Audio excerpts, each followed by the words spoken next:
Bom, a capacitância de um capacitor é definida, como a gente já viu, que sobre U. Okay? A quantidade de carga que ele consegue acumular por DDP.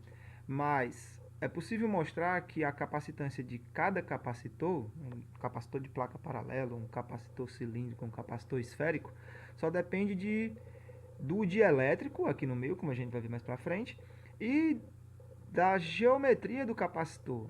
Se as placas são grandes, se as placas são pequenas, se a distância entre elas é grande, se a distância é pequena, certo?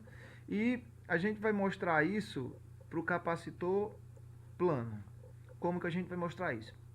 Primeiro, perceba o seguinte, entre as duas placas do capacitor existe um campo elétrico, que de acordo com o que a gente estudou lá em eletrostática, esse campo elétrico é sigma sobre epsilon, onde esse sigma é a densidade de cargas que existe nas placas, que é a mesma, já que as placas são paralelas e ambas têm o mesmo tamanho e ambas têm a mesma carga, só muda o sinal. Esse epsilon aqui é a permissividade elétrica do material que está aqui no meio. Se o material aqui no caso for o vácuo, esse epsilon é o epsilon zero. 8,85 vezes 10 elevado a menos 12 coulomb ao quadrado por newton metro quadrado. Relembre ainda que a densidade de carga é simplesmente carga por área. E relembre ainda que a DDP entre dois pontos em um campo elétrico uniforme, ela pode ser dada pelo campo elétrico vezes a distância entre os dois pontos. Então, considere que eu estou interessado em calcular a DDP entre esta placa e esta placa.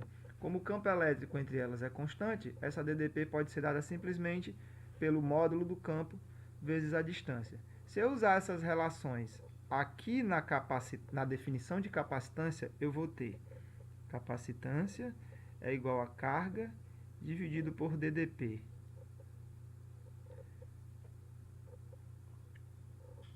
Então fica carga, o campo elétrico é sigma sobre epsilon zero, então vai ficar assim, sigma vezes d epsilon.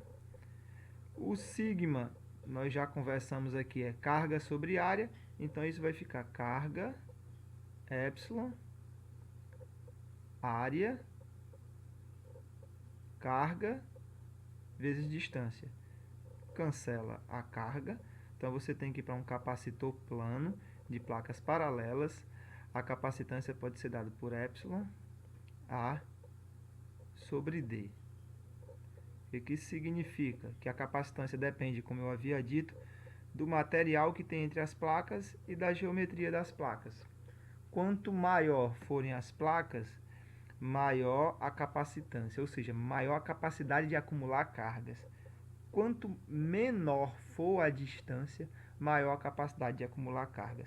Isso porque quanto mais próximas estiverem as placas, mais uma delas consegue induzir a carga oposta na placa oposta, ok?